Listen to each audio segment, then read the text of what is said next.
petit point sport et sciences, messieurs. L'œil, le regard est un élément moteur dans la prise d'informations. On l'a vu hier déjà, avec des visions hautes, des visions basses. Ça peut être intéressant pour tous les sports. On se focalise sur le football. Un seul suffit peut-être pour faciliter l'exécution. L'entrée de Dominique Fournet avec Sport et Sciences.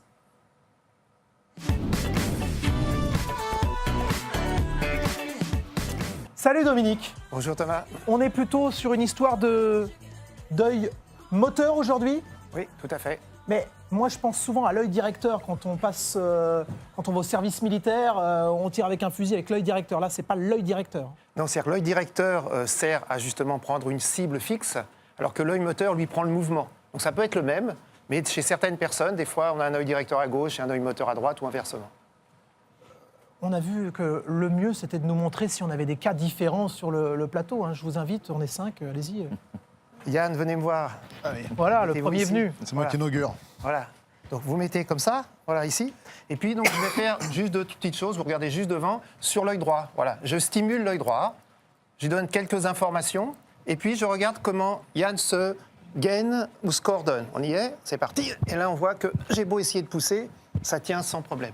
Si je fais la même chose sur son œil gauche, ici, voilà, on essaye de faire la même chose, ici, et là, hop, tout de suite, c'est beaucoup plus compliqué à se gainer. Donc, Yann est meilleur, enfin, se coordonne mieux et se gaine mieux quand ça arrive sur l'œil droit, donc son œil moteur est droit. Vous aviez pris conscience de ça auparavant, Yann?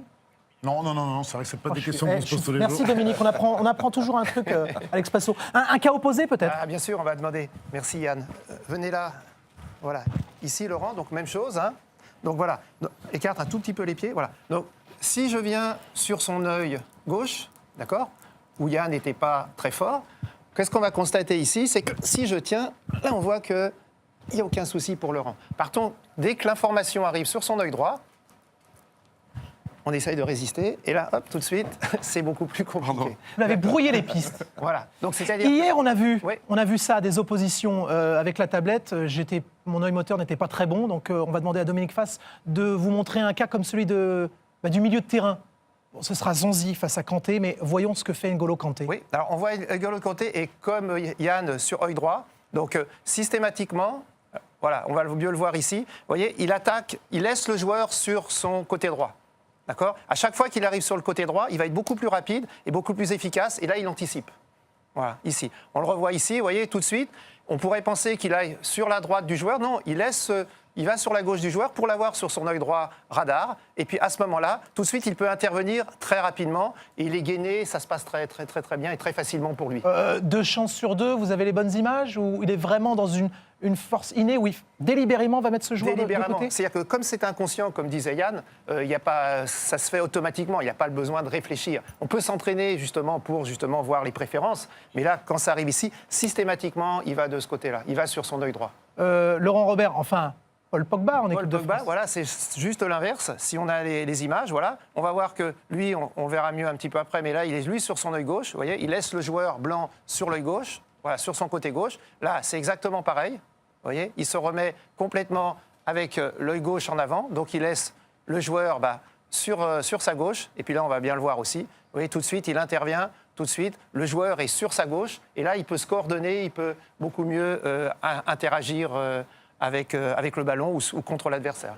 On peut comparer les deux pour résumer, pour qu'on retienne, oui. Il est quand même encore assez tôt le matin. N'Golo, œil droit. Paul Pogba, œil gauche. Œil gauche, voilà. Donc il attaque plutôt sur le côté droit. Il laisse le joueur sur son côté droit, puisque ça a bien sur son heure préférentielle. Alors que Pogba, lui, c'est juste l'inverse. Il laisse le joueur sur son côté gauche. Comme ça lui permet d'intervenir avec son œil préférentiel. En rugby, Yann, c'est plutôt l'épaule qu'on lance vers le joueur. Est-ce qu'il y a un lien avec l'œil? Et quel côté étiez-vous?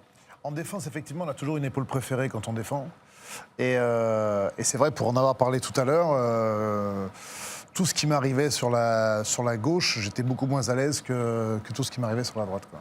Donc peut-être un lien aussi sur tout le côté du corps, Dominique ? Oui, c'est ça. C'est-à-dire que quand le ballon arrive de la droite, si le défenseur arrive sur son œil gauche, il a plus de mal à se protéger. Ouais. Par contre, quand le ballon arrive de la côté gauche, là, son corps anticipe, il voit l'adversaire arriver sur son côté droit, donc il peut se protéger ou agir beaucoup plus vite selon le cas. Bravo pour ces images mises au point avec nos palettistes et Damien Della Santa. Zonzi, N'Golo Kanté, du coup.